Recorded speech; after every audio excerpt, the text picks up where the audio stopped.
Se você assistir a filmagens antigas das Ardenas, vai encontrar uma imagem que parece impossível de parar. Um King Tiger avança devagar pela estrada, o canhão de 88 milímetros apontado para frente, o casco de aço ocupando quase toda a largura da passagem. Atrás dele, uma coluna inteira espera. À frente, uma ponte. E você olha para aquela máquina e pensa: o que no mundo poderia deter isso? A resposta não estava em nenhum duelo de blindagem. Estava adiante na estrada, uma travessia que 69,8 toneladas precisavam vencer antes de disparar um único tiro. Na madrugada de 16 de dezembro de 1944, a Alemanha lançou a maior ofensiva terrestre do fronte ocidental desde 1940. O plano era simples no papel: romper as linhas americanas nas Ardenas, atravessar o rio Mosa, capturar Antuérpia e cortar o suprimento dos aliados no norte. Para abrir esse caminho, a 1. SS Panzer Division colocou na ponta da lança o Kampfgruppe Peiper, uma força de choque construída em torno dos tanques mais pesados que a Alemanha tinha em campo. Entre eles, os Tiger II da Schwere SS Panzerabteilung 501, a unidade de tanques pesados que entrara em serviço com a máquina no próprio ano de 1944, e que agora recebia a tarefa de abrir a rota para o oeste. O Tiger II, ou Panzerkampfwagen Tiger Ausf. B. Era o tanque mais pesado a entrar em serviço em larga escala durante a Segunda Guerra. A Henschel havia concluído 489 unidades. Cada uma carregava 5 homens: comandante, artilheiro, carregador, motorista e operador de rádio. Mas carregar 5 homens era a parte simples. O que aquela máquina também precisava carregar, sem que ninguém dentro dela pudesse ver, era uma cadeia inteira de condições que tinham de funcionar ao mesmo tempo, para que o canhão chegasse ao alcance do inimigo. Trem, equipe de descarga, combustível, estrada firme e uma travessia capaz de suportar quase 70 toneladas. A câmera registra o tanque e a coluna. O mapa, ninguém filma. E no mapa, à frente da coluna, estavam as travessias do Amblev. Passagens que a Alemanha não construiu, não controlava e não podia substituir se alguém as fizesse desaparecer antes que o primeiro tanque chegasse ao outro lado. A máquina tinha motor, tripulação, blindagem e canhão. A ponte tinha os dias contados. E o motivo de aquele peso todo existir começara 3 anos antes, na Rússia. O Tiger Dogs não nasceu de uma aposta. Nasceu de uma lição aprendida da pior forma possível. Desde 1941, os tanques alemães enfrentavam na frente oriental blindados soviéticos que suas armas padrão simplesmente não conseguiam destruir a distâncias seguras. O Tiger Prey resolveu parte do problema, mas sua blindagem era vertical. E blindagem vertical, por mais espessa que seja, absorve o impacto de frente sem desviar nada. A geração seguinte precisava de mais proteção e de um canhão que dominasse campos de tiro ainda mais longos. A Henschel ficou responsável pelo casco e pela montagem final. A Krupp projetou as torres. Primeiro uma torre inicial, depois a torre de produção que se tornou o padrão das máquinas da Henschel. O resultado foi uma máquina com a frente da torre de produção chegando a 180 milímetros de aço inclinado e a placa frontal superior do casco em 150 milímetros. Na posição certa, numa crista, numa curva fechada, no fim de uma estrada reta, o KWK 43L71 de 88 milímetros podia destruir praticamente qualquer blindado aliado, antes que o adversário chegasse ao alcance efetivo de resposta. Contra aquela combinação de canhão e blindagem frontal, restava ao adversário flanquear, minar, bombardear ou isolar a máquina. Isso tornava o flanqueamento obrigatório. E flanquear um Tiger II em terreno fechado era exatamente o tipo de operação que custava tempo, homens e equipamento. O peso parecia justificado. Cada milímetro adicional de blindagem era uma vida a menos perdida dentro da máquina. O problema estava no motor. O Maybach HL 230 P30 produzia 700 cavalos. Era o mesmo motor instalado no Panther, um tanque que pesava cerca de 45 toneladas. No Tiger II, esse motor empurrava quase 70. A diferença de quase 25 toneladas não desaparecia com a engenharia de transmissão. Ela se transferia para tudo que estava fora da máquina. A estrada que precisava aguentar a passagem, o solo que não podia ser mole demais, a ponte que tinha de suportar a carga, o vagão de trem que carregava o tanque até a zona de operação, a equipe que trocava as lagartas antes e depois do transporte ferroviário, o caminhão-tanque que precisava estar no lugar certo com combustível suficiente. Nenhum desses itens aparecia na ficha técnica. Todos eles decidiam se o tanque chegava ao fronte, e se continuava em movimento depois de chegar. Cada placa de blindagem que protegia os 5 homens dentro da máquina criava uma exigência nova para tudo que estava do lado de fora. E havia outra conta que não aparecia nas especificações técnicas. Com cerca de 10 cavalos por tonelada, metade do que o Panther tinha disponível, O Tiger II era lento em terreno aberto e muito mais lento em qualquer outra coisa. Subida, lama, neve compactada, desvio de rota. Cada obstáculo consumia combustível sem aproximar o tanque do objetivo. E se ele parasse, por avaria, por falta de combustível, por um fosso que o motorista não viu a tempo, recuperá-lo exigia equipamento pesado, tempo e uma rota ainda aberta para o veículo de reboque chegar. Na posição certa, o Tiger II era uma fortaleza sobre rodas. O problema era chegar à posição certa. O primeiro obstáculo não estava no campo de batalha. Estava entre o tanque, o vagão e a estrada. Antes de um Tiger II disparar um único tiro, ele precisava viajar. Para embarcar num vagão de trem, o tanque recebia lagartas de transporte mais estreitas. As lagartas de combate eram largas demais para o gabarito ferroviário europeu. A equipe de manutenção fazia a troca antes do embarque, carregava as lagartas de combate em vagões separados e repetia o processo inteiro na outra ponta, depois da descarga. Isso exigia linha ferroviária livre até o terminal, terminal de descarga, equipamento de içamento, pessoal treinado e tempo. Não era uma operação de emergência. Era uma sequência que precisava funcionar em ordem, sem improviso, antes que o tanque tocasse a da estrada. E cada elo dessa sequência, no fim de 1944, dependia de uma ferrovia que os bombardeios aliados vinham cortando havia meses. Na estrada, as 69,8 toneladas encontravam um conjunto diferente de problemas. Curvas fechadas que o casco longo não vencia sem manobra. Solo mole que afundava sob a pressão das lagartas. Gelo que transformava qualquer descida em risco de derrapagem sem controle. Crateras de bombardeio que obrigavam desvios. Ladeiras que forçavam o motor ao limite. E congestionamentos. Porque uma coluna blindada numa estrada de montanha belga em dezembro de 1944 não tinha para onde se expandir. Quando o tanque da frente parava, tudo parava. Os 860 litros de combustível do Tiger II ofereciam autonomia oficial de aproximadamente 170 km em estrada pavimentada e 120 km fora dela. Mas a autonomia oficial é calculada em condições que não existem numa ofensiva de inverno. Espera em coluna, desvios de rota, motor forçado em subida, aquecimento prolongado no frio.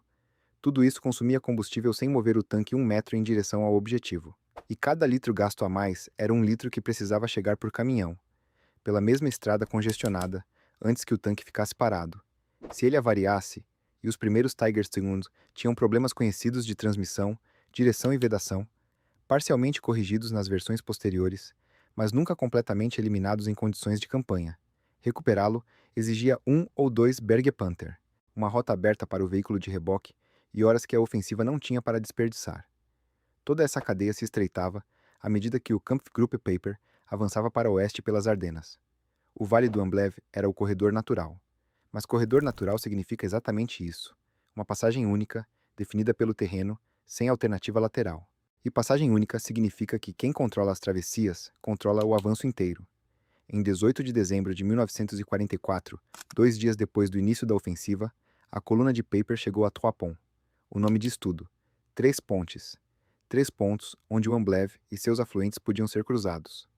3 pontos onde 69,8 toneladas de aço dependiam de uma estrutura que não era deles, não estava sob proteção alemã, e podia desaparecer em minutos com a quantidade certa de explosivo. Para o Kampfgruppe, o vale oferecia o corredor mais rápido em direção ao Mosa. Para os defensores, oferecia algo ainda mais valioso: um lugar onde a coluna inteira podia ser detida sem um único duelo de blindagem. Os americanos ainda controlavam as travessias. E os alemães ainda tinham tanques e combustível. Mas os engenheiros norte-americanos podiam fazer desaparecer a passagem que aquelas 70 toneladas não tinham como substituir. Os engenheiros norte-americanos não precisaram de um canhão de 88 milímetros para parar o Kampfgruppe Peiper. Precisaram de explosivo e de tempo suficiente para usá-lo. Em 18 de dezembro de 1944, quando a coluna alemã chegou a Trois Ponts, as pontes sobre o Amblève e seus afluentes foram demolidas antes que o primeiro tanque pudesse cruzar. Não houve duelo de blindagem. Não houve batalha de artilharia que decidisse o avanço. A frente de 150 milímetros do Tiger II nunca foi testada naquele ponto, porque a questão nem chegou a esse estágio. A travessia simplesmente deixou de existir, e com ela foi embora a única rota que a coluna tinha para continuar em direção ao Mosa. Peiper não tinha escolha. Desviou para norte, em direção a La Glaise e Stoumont, tentando encontrar uma travessia alternativa que suportasse o peso dos seus tanques. Mas desvio custa tempo. E tempo, naquela ofensiva, era exatamente o que a Alemanha não tinha. Cada quilômetro adicional percorrido era combustível que não voltava.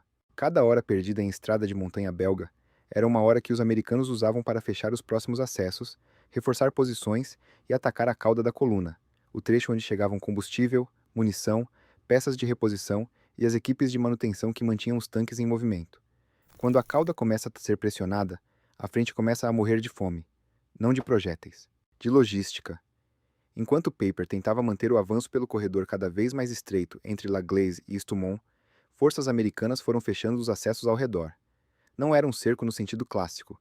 Não havia divisões suficientes para envolver completamente a coluna. Era algo mais lento e mais eficaz. O corte progressivo das linhas de abastecimento. O combustível parou de chegar em quantidade suficiente. Peças de reposição deixaram de aparecer. Veículos que avariavam ficavam onde paravam, porque não havia reboque disponível nem rota aberta para trazê-los de volta. Os Tiger II, que na posição certa podiam destruir qualquer blindado aliado a distâncias que o adversário não conseguia responder, começaram a virar obstáculos. Um tanque sem combustível no meio de uma estrada de vale não é uma fortaleza, é um bloqueio. E um bloqueio que a própria coluna precisa contornar, consumindo mais tempo e mais combustível que ela não tem. Em torno de La Glaise, o Kampfgruppe foi se comprimindo. Veículos abandonados marcavam o percurso como balizas de uma retirada que ainda não tinha sido ordenada. A pressão americana aumentava por todos os lados acessíveis. E o corredor para leste, a única direção que ainda podia significar reabastecimento, ficava mais estreito a cada hora. Na noite de 23 para 24 de dezembro de 1944, Paper recebeu autorização para romper o cerco. Mas a autorização veio com uma condição: os homens podiam sair. O equipamento pesado ficava.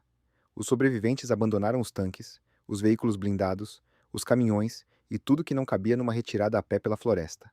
O que os homens podiam carregar era o que saía do vale: armas leves, munição individual e o que coubesse nos ombros. Cruzaram as linhas alemãs sem os Tiger II, sem os Half-Track, sem as armas que tinham sido o argumento central da ofensiva. O Kampfgruppe Piper chegou ao outro lado com os homens. A máquina ficou para trás. E na véspera de Natal, entre os veículos abandonados no Vale do Amblève, um deles carregava o número 213 pintado na torre. O Tiger II, de número 213, ainda está em La Glaise, não como destroço, como objeto preservado, exposto no December 44 Museum, a poucos metros do terreno onde a coluna de Paper se desfez na véspera do Natal de 1944. A blindagem continua intacta. O canhão ainda aponta. A máquina sobreviveu à guerra melhor do que a maioria dos homens que a tripularam. O tanque não acompanhou os homens que escaparam, não porque tivesse sido destruído pelo inimigo, porque pesava 69,8 toneladas e não havia mais combustível, rota aberta nem estrutura capaz de movê-lo para fora do Vale do Amblève. Nenhum fator atuou sozinho naqueles 6 dias. A ponte demolida em Trois Ponts forçou o desvio. O desvio consumiu combustível. O combustível que faltou imobilizou veículos. Os veículos imobilizados bloquearam rotas. As rotas bloqueadas impediram o reabastecimento. E o reabastecimento que não chegou transformou o Kampfgruppe numa força que ainda tinha armas, mas não tinha mais mobilidade para usá-las onde precisava. A resistência norte-americana, as decisões de comando e o corte progressivo do abastecimento agiram juntos sobre a mesma coluna, e cada elo da cadeia entregava o seguinte: as quase 70 toneladas do Tiger II não causaram esse colapso sozinhas, mas tornaram cada alternativa menor, cada desvio mais lento, cada avaria mais difícil de resolver, cada retirada mais cara. A Alemanha produziu 489 Tiger II. É um número pequeno para uma guerra da escala de 1939-45, e ficou menor ainda quando se conta o que era necessário para colocar cada um deles numa posição de combate efetiva. Combustível em quantidade suficiente, transporte ferroviário com lagartas de troca, terminal de descarga com equipamento pesado, estrada capaz de suportar a carga, ponte com capacidade estrutural adequada, equipe de manutenção com peças disponíveis e rota de recuperação aberta caso algo desse errado. Em 1944, a Alemanha tinha cada vez menos de tudo isso. Menos combustível, menos vagões, menos pessoal treinado, menos território controlado, menos rotas abertas. O Tiger II continuava sendo uma arma formidável quando conseguia ocupar a posição certa. As condições para chegar à posição certa estavam desaparecendo mais rápido do que os tanques eram produzidos. O Tiger II 213, em La Glaise, não foi abatido. Foi deixado para trás porque o peso que o tornava quase invencível num duelo de blindagem era o mesmo peso que o tornava impossível de mover quando a cadeia que o sustentava quebrava. O canhão ainda podia vencer um duelo. Sem a ponte, suas 70 toneladas já não podiam escolher a batalha.